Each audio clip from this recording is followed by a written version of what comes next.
I'm convinced that Hugh Hefner escaped Me Too by a hair. I'm not making any accusations here. I'm saying they would have probably loved to go after him. Just listen to some of these videos. These videos are wild.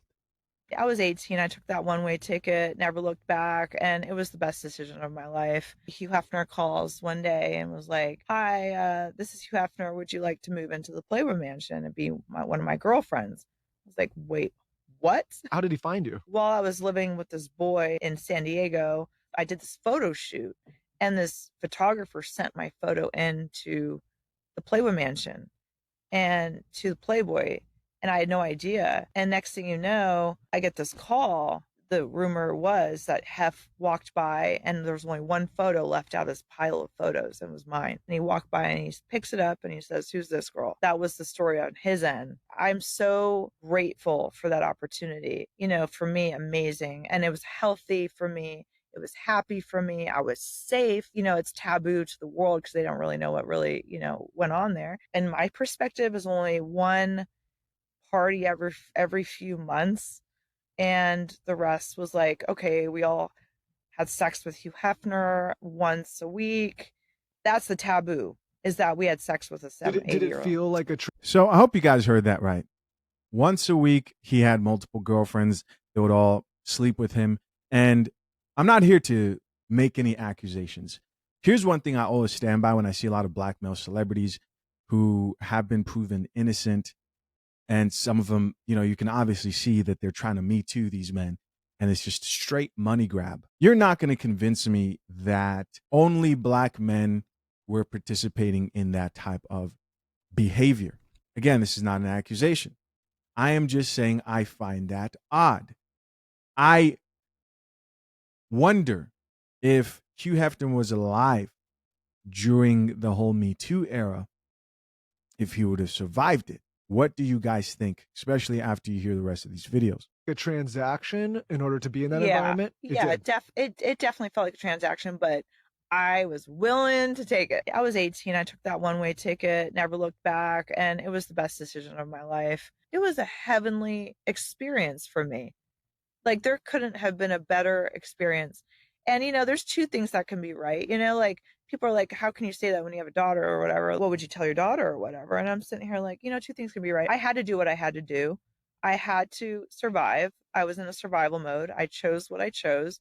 I made the choice to move into the Playboy Mansion, have sex for money with Hugh Hefner, and I actually lived an amazing 5 years of my life.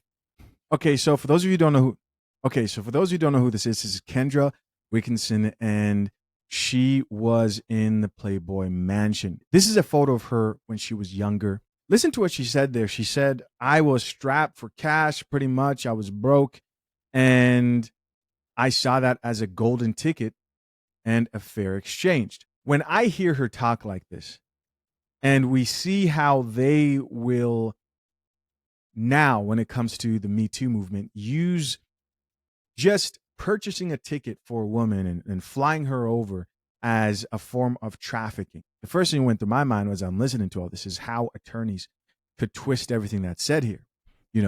She was in need. He was in a position of power. You know what they would do. It gets crazier, right? This isn't it. Some shit I've never heard before in my life. Check this out.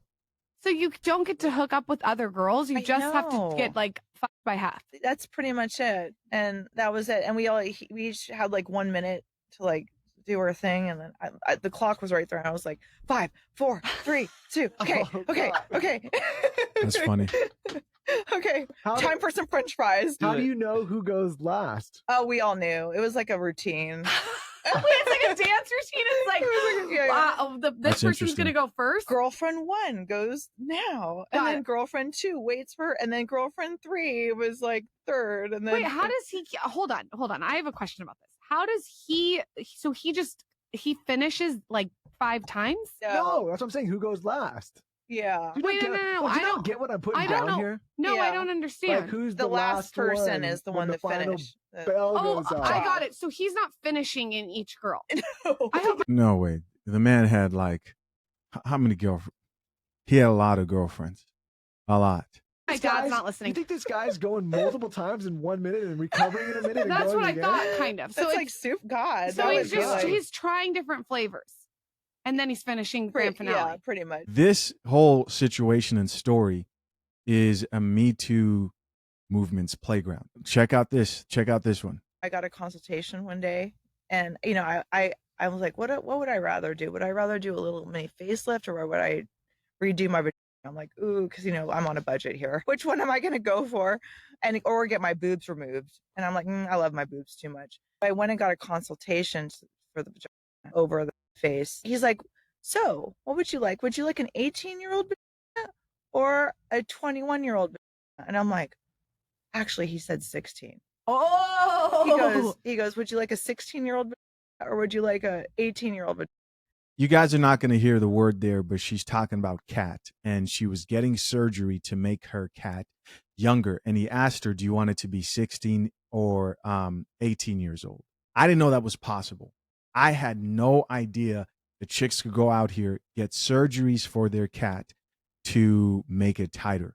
And I didn't know if that was appropriate, so I lied about the first time. Oh, that's so weird. I've asked people that have done it before, and they're like, women are like, oh my God, it changed my life, because they really redo it so that you get the ultimate pleasure. And also they do something to the muscle. Yeah. So it's like they restore the muscle. Yep. Insane. After listening to this, I thought to myself, if Hugh Hefner was around in this era with everything that was going on, they would come after him.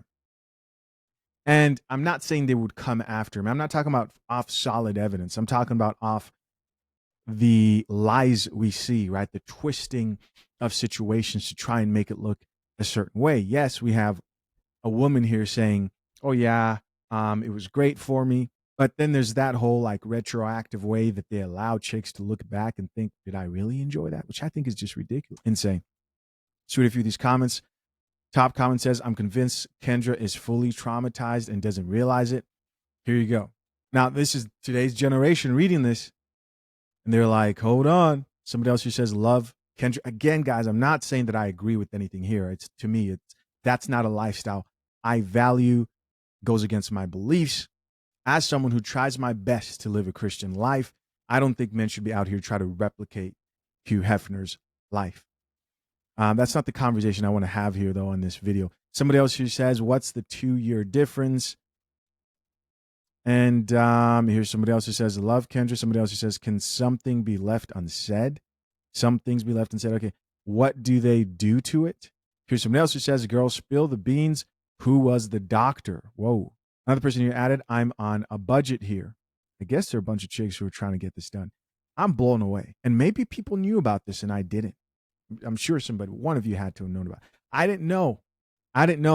They could go out here and get surgery and do reconstruction to the cat. To me, that's just wild. Of course, I'm curious to know what you guys think. Crazy. As always, guys, fathershaverights.com to my men who are looking for a prenup guide that will help them from point A to point B every step of the way. Appreciate you guys. Till next time, I'm out. Peace.